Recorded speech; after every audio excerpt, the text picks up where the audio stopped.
नमस्कार, यूसेन के इस विशेष कार्यक्रम में आप सभी का स्वागत है। मैं हूं आपका होस्ट एनवी शर्मा। आज हम बात करेंगे एजुकेशन के बारे में। और जब एजुकेशन की बात होती है तो आप सबको मालूम है कि अभी तक भारत में गवर्नमेंट ने 3 बार एजुकेशन पॉलिसीज़ चेंज किया। मतलब ये तीसरा एजुकेशन पॉलिसी 2020 में स्टार्ट हुआ। एजुकेशन पॉलिसी नंबर 1 जो था 1968 में, एजुकेशन पॉलिसी 2 जो था वो 1986 में, और कुछ अमेंडमेंट्स के बाद 2020 में ये थर्ड एजुकेशन पॉलिसी हम देख रहे हैं, जिसको अब आजकल हम बोलेंगे न्यू एजुकेशन पॉलिसी। तो न्यू एजुकेशन पॉलिसी कितना कारगर है और कैसे फ़ायदा होता है स्टूडेंट्स का या कॉलेज मैनेजमेंट का, इसके बारे में आज बात करेंगे।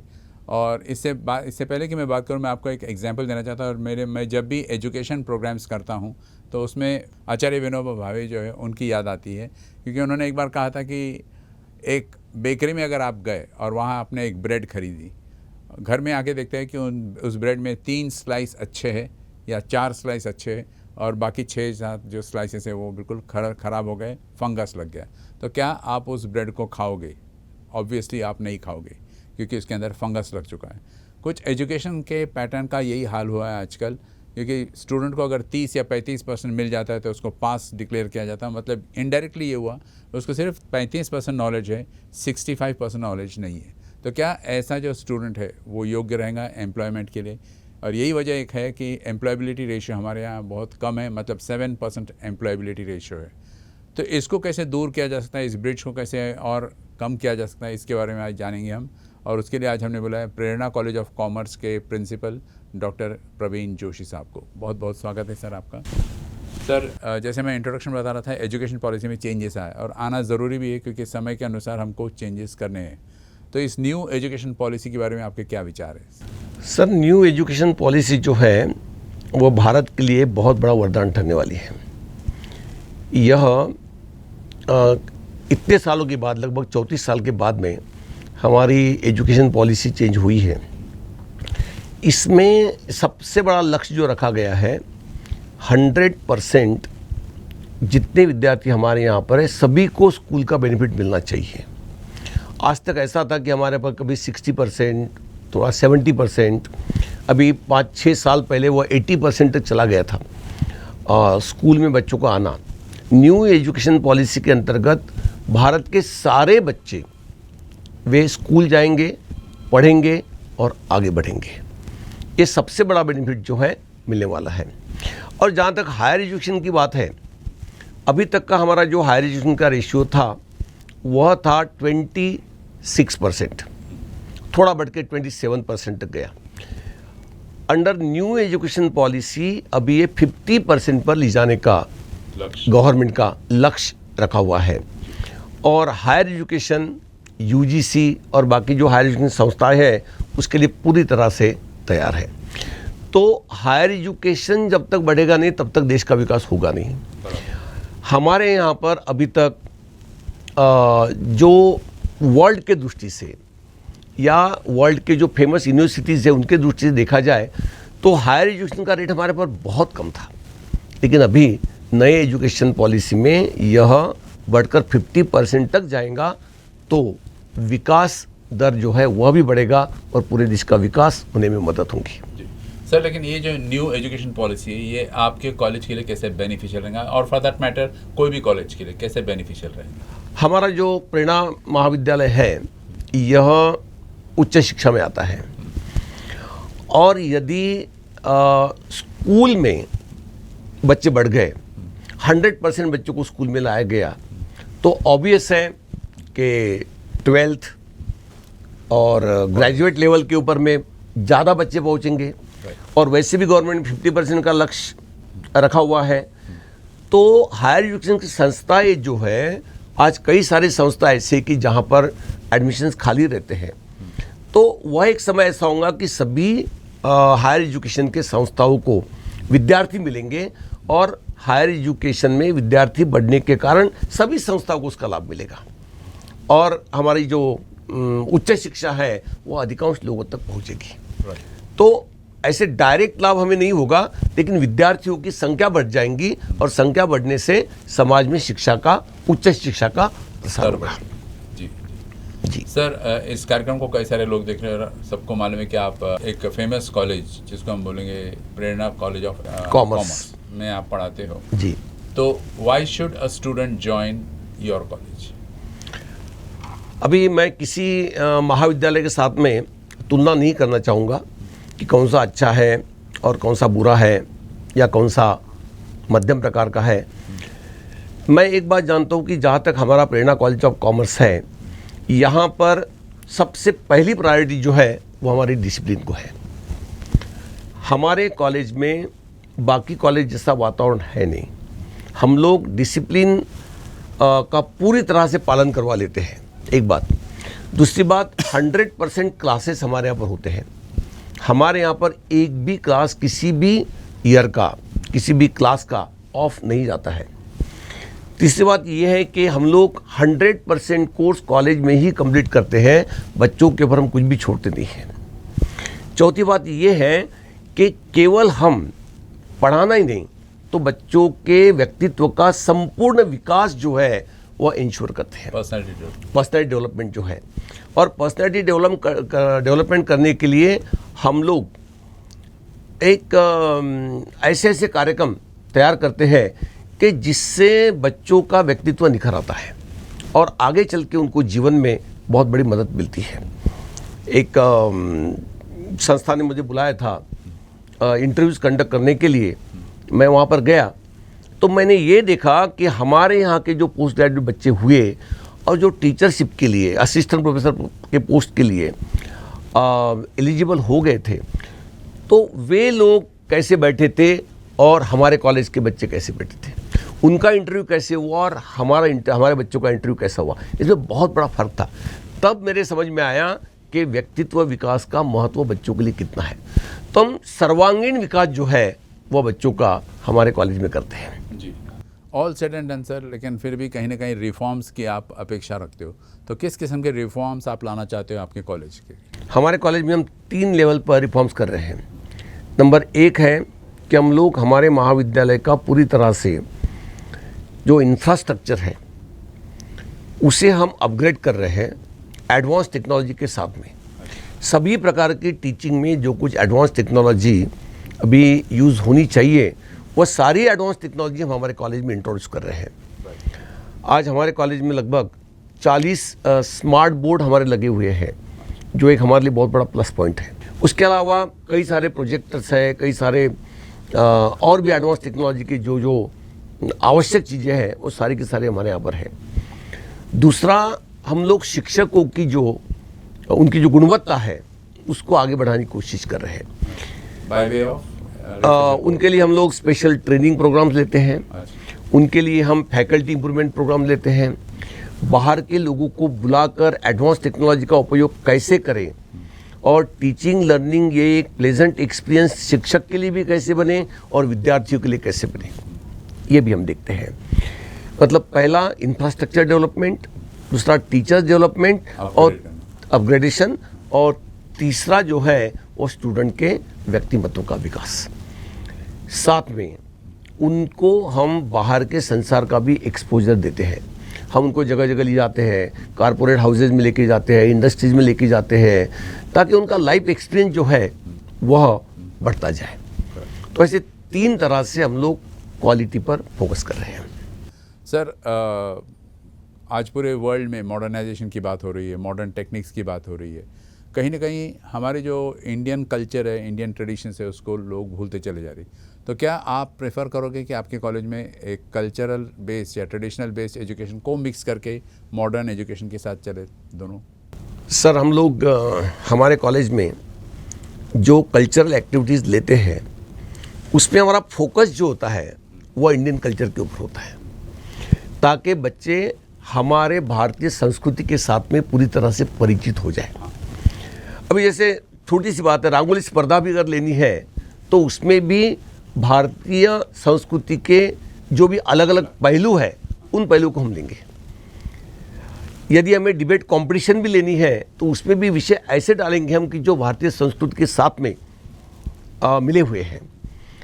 फैंसी ड्रेस कंपटीशन भी लेना है तब भी हम भारतीय संस्कृति किस तरह से हाँ परिधान है या फैंसी ड्रेस कॉम्पिटिशन में जो जो भी आता है वो सारे इसमें भारतीय संस्कृति का रिफ्लेक्शन कैसे हो, कैसे प्रतिबिंबित हो, ये हम देखते हैं। तो मॉडर्न एजुकेशन के साथ साथ में, एडवांस टेक्नोलॉजी के साथ साथ में हमारी अपनी संस्कृति का उन्हें परिचय हो, ऐसे सारे कार्यक्रम जो है हम हमारे कॉलेज में लेते हैं। तो उसके कारण बच्चों को अपनी संस्कृति जो है वो पूरी तरह से पता चलती है।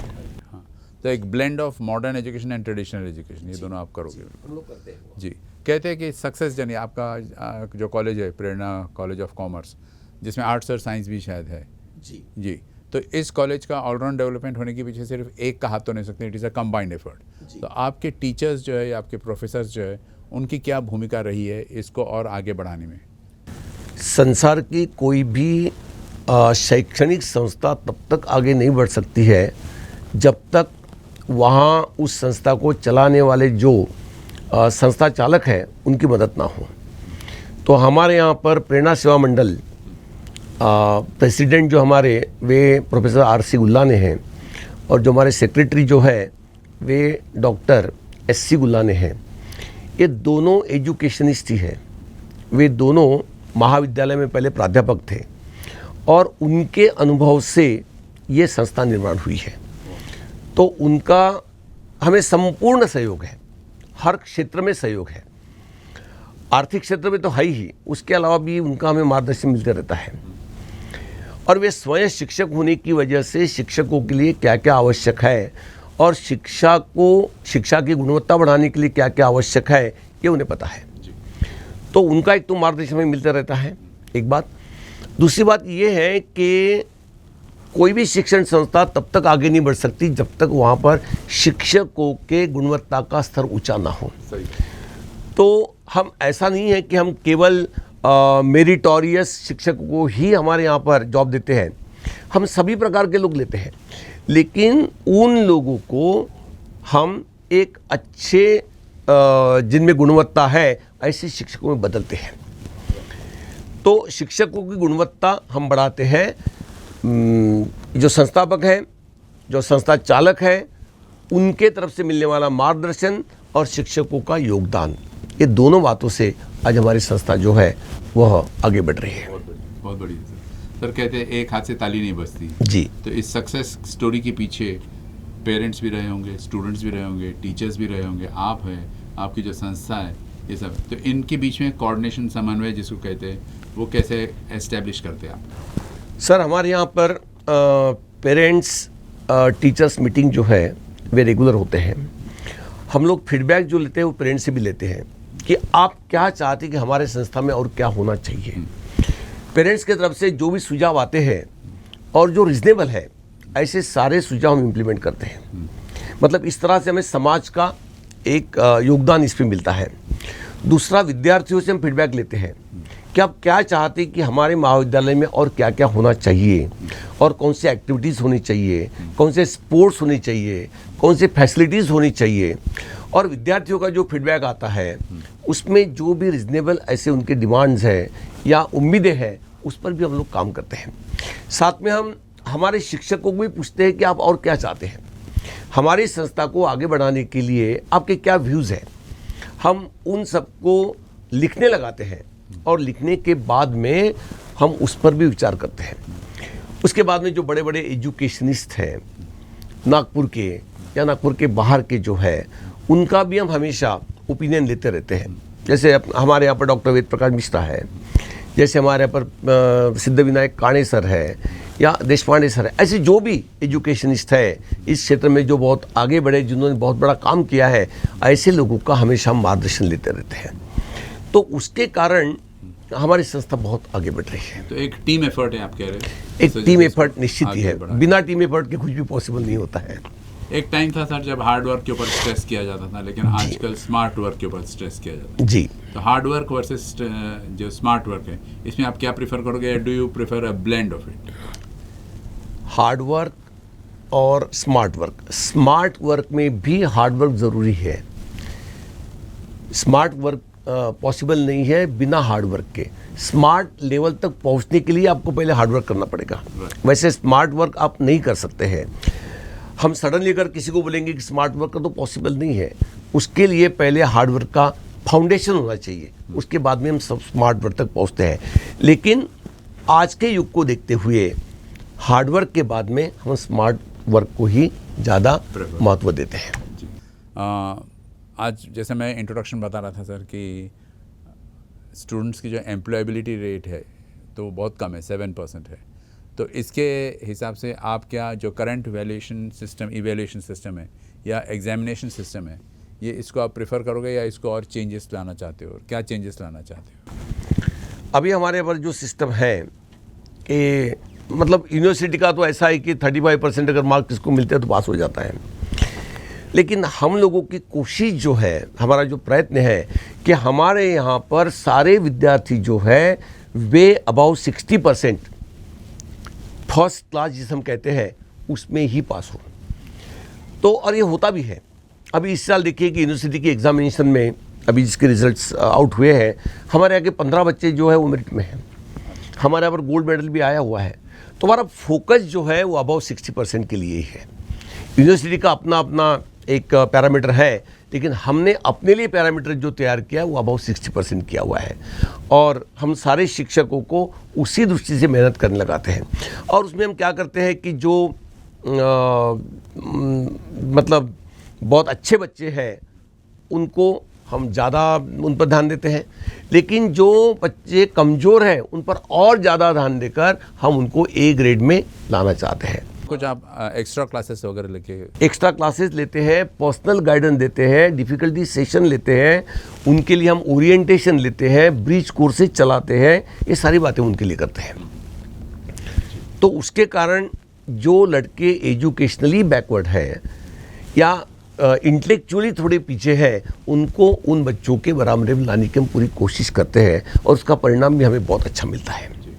सर आपने देखा होगा जो इवैल्यूएशन सिस्टम है आजकल, चाहे स्कूल की बात करें चाहे कॉलेज की बात करें, तो उसमें कल ही एक किस्सा पढ़ रहा था कि जहाँ आजकल के जो स्टूडेंट्स हैं इनको फ़ारेनहाइट में मार्क्स मिलते हैं 99.2, 99.3 इस किस्म का मिलता है। जी जी। लेकिन हमारे टाइम पे अगर आपको भी याद होगा इट वाज सेंटीग्रेड 33.6, 36। सही बात है, सही बात है। तो इसके बारे में आपके क्या विचार है? क्या वाकई में स्टूडेंट्स ये जनरेशन जो है ये इतना ब्रिलियंट हो गया है या फिर बाद में इवैल्यूएशन सिस्टम को और कड़क करने की ज़रूरत है? सर विगत 25 वर्षों में ऐसा हुआ है कि ग्लोबल कंपटीशन बहुत बड़ी हुई है और ग्लोबल कंपटीशन बढ़ने की वजह से स्कूल्स को, कॉलेजेस को ये मार्क्स फ्रैक्शन में भी देने पड़ रहे हैं। जैसे 99.5, 99.6 इस तरह से फ़ारेनहाइट जो है, क्योंकि कंपटीशन उतना बड़ा हुआ है। आज जो भी एग्ज़ाम्स होते हैं उसमें परसेंटाइल निकाला जाता है, वो उसी के लिए है कि जिसके कारण किसी के साथ में, किसी मेरिटोरियस स्टूडेंट के साथ में अन्याय ना हो, नाइंसाफ़ी ना हो। अब जैसे अगर हमने 90% ही लिया, सिर्फ हमने राउंड फिगर किया है, तो 90% में कितने सारे बच्चे आएंगे? फिर किसको एडमिशन दे और किसको एडमिशन ना दे यह मुश्किल हो जाएगा। और इसलिए ये आज के युग की डिमांड है।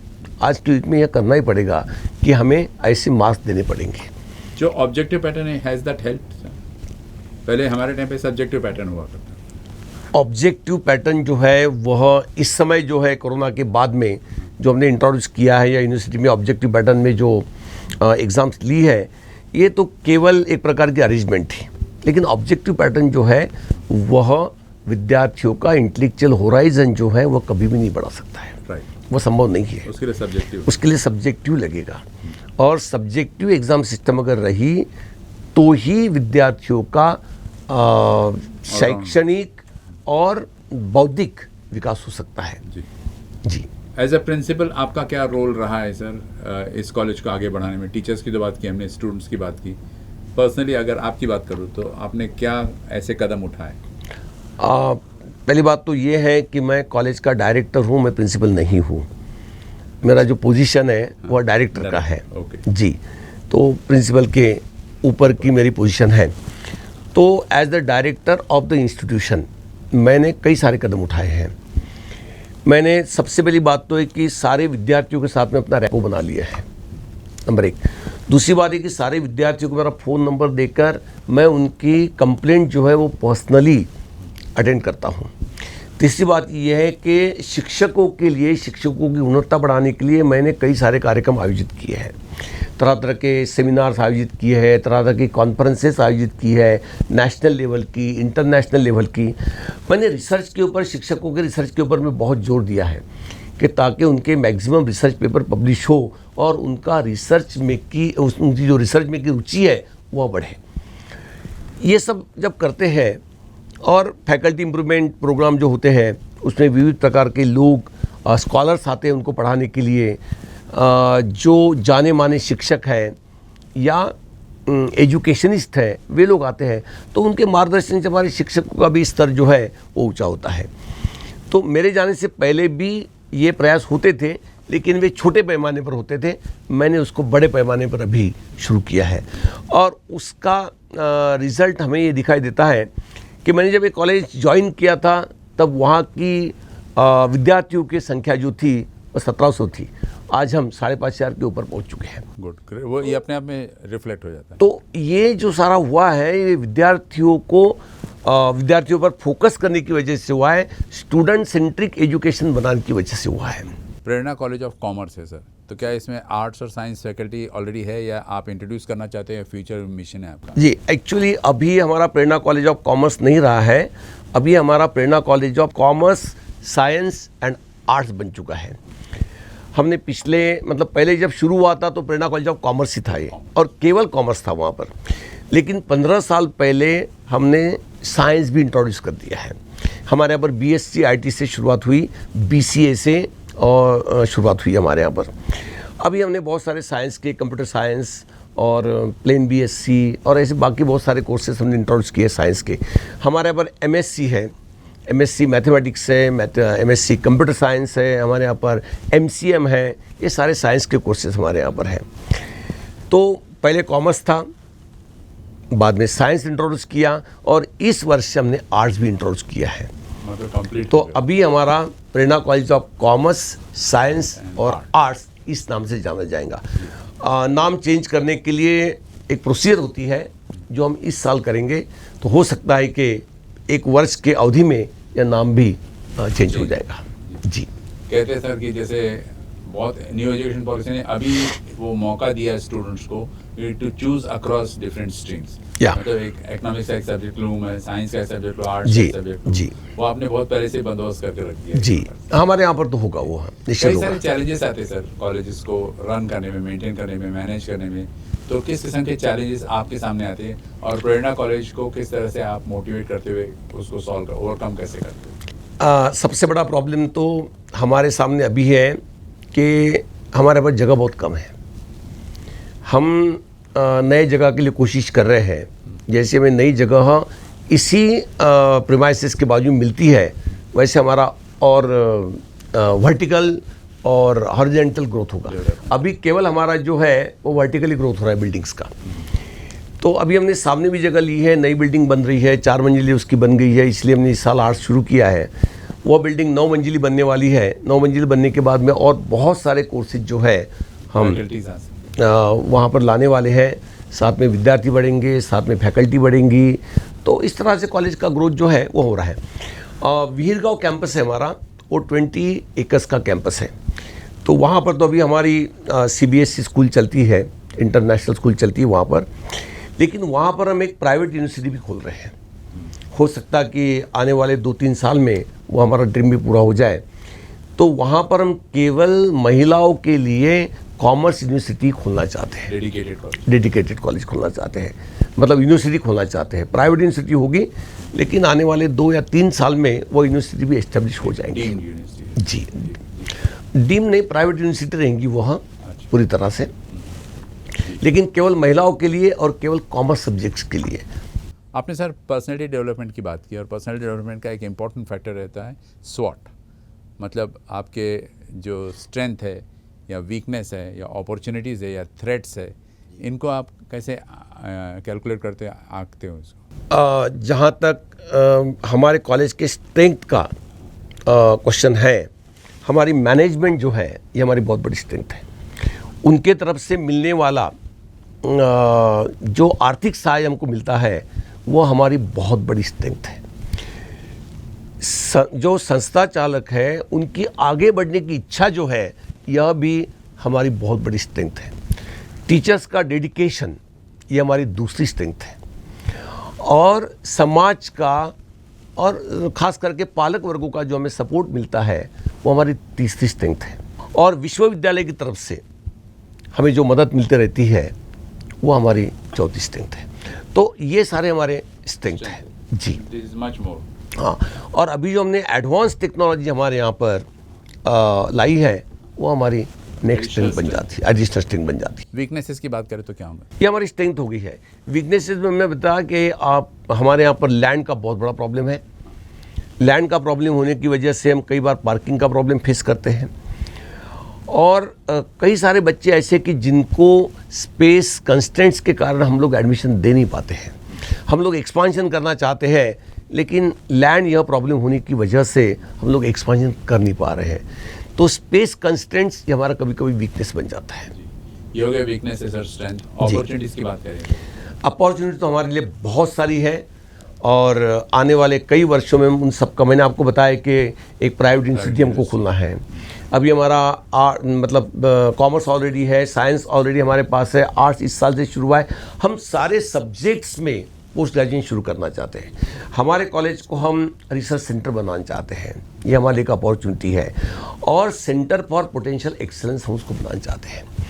आज हम भले बी ग्रेड में हैं, हमारा पहला नैक का साइकिल हुआ है जिसमें हमें हमारे कॉलेज को बी ग्रेड मिला हुआ है, लेकिन अभी जो हमारा नेक्स्ट साइकिल है उसके लिए हमारा A+ का एक ड्रीम है, जो हमारे लिए बहुत बड़ी अपॉर्चुनिटी है, और उसके लिए हम लोग अभी से कोशिश कर रहे हैं। एंड आई एम श्योर होगा, क्योंकि जिस तरह आपने डेडिकेशन की बात की, जिस तरह आपने अपॉर्चुनिटीज की बात ये होगा। हमारे स्टाफ ने वैसी पूरी तैयारी की है, मैनेजमेंट का सपोर्ट है, उसके कारण अभी हमको A+ जो है ये बहुत दूर का सपना लगता नहीं है, ऐसा लगता है कि पूरा होगा ही नियर फ्यूचर जी। थ्रेट्स की बात करें सर, क्या थ्रेट्स हैं? थ्रेट्स एज सच हमारे लिए जो है, बहुत गरीब वर्ग के बच्चे वहाँ पर आते हैं।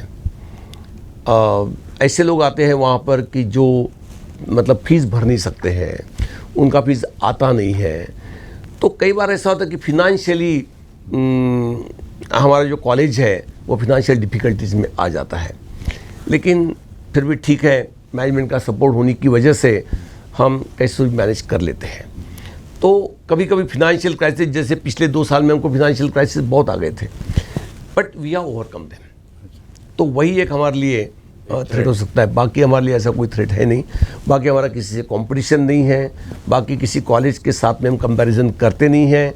हम लोग हमारे अपने साथ में ही कंपैरिजन करते हैं कि लास्ट ईयर हम कहाँ थे और इस साल हम कहाँ पहुँचे हैं और अगले साल हम कहाँ पहुँचने वाले हैं। तो बस बाकी ये एक, अगर फिनेंशियल क्राइसिस का देखें, कभी कभी जो नो ग्रांट मतलब परमानेंटली नो ग्रांट कॉलेज के लिए रहता है और जो बाकी कॉलेज फेस कर रहे हैं, वही एक हो सकता है नियर फ्यूचर में कभी थ्रेट हो, लेकिन उसको भी हम ओवरकम कर लेंगे। आप जैसे विजनरीज का एक विजन होना चाहिए सर, एक मिशन भी होना चाहिए। अगर मैं आपसे पूछूं कि डॉक्टर प्रवीण जोशी का क्या विजन और क्या मिशन है? सर, विजन तो ये है कि हम हायर एजुकेशन को समाज के सारे वर्गों तक पहुँचाएं, ये हमारा विजन है। आज जो गरीब के बच्चे उच्च शिक्षा से वंचित रहते हैं, ऐसे बच्चों को भी हम आगे बढ़ाएं, ये हमारा विजन है कि उच्च शिक्षा को अधिकांश लोगों तक, अधिकांश विद्यार्थियों तक पहुंचाया जाए।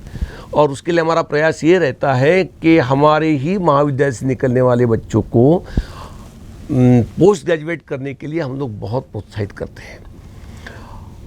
ये हमारा विजन है कि उच्च शिक्षा को अधिकांश लोगों तक पहुंचाएं और हमारे संस्था का अधिकांश लोगों को लाभ मिले, और हम गुणवत्ता जिसमें है इस प्रकार का एजुकेशन लोगों को दें, जिसमें गुणवत्ता है, क्वालिटी बेस्ड एजुकेशन उनको दें, कि जिससे सही में आज के जो बच्चे हैं वे आने वाले अपने जीवन में अपने पैरों पर खड़े हो सके। एक बात। दूसरी बात, आपने जैसे बताया कि आज के युवक जो है उनमें एजुकेशन रहता है, क्वालिफाइड रहते हैं, लेकिन उनकी एम्प्लॉयबिलिटी नहीं रहती है।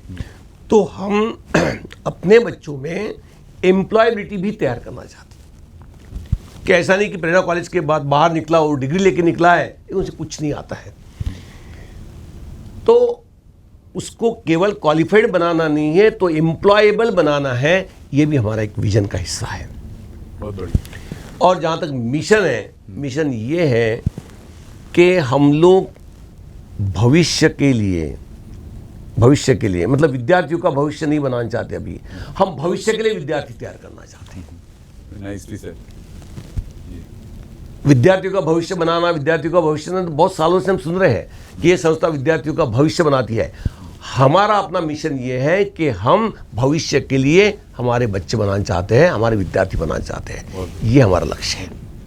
आपका ये पूरा जो शो था, टॉक था सर, ये अपने आप में एक मैसेज था, लेकिन फिर भी अगर मैं आपको बोलूँगा कि इंडिविजुअली स्टूडेंट्स को क्या मैसेज दोगे, पेरेंट्स को क्या मैसेज दोगे, टीचर्स को क्या मैसेज दोगे? मेरा विद्यार्थियों को और उनके पालक वर्गों को यही कहना है कि जब भी वे कोई भी महाविद्यालय चुनते हैं तो उस महाविद्यालय के बारे में पहले पूरी जानकारी ले लें।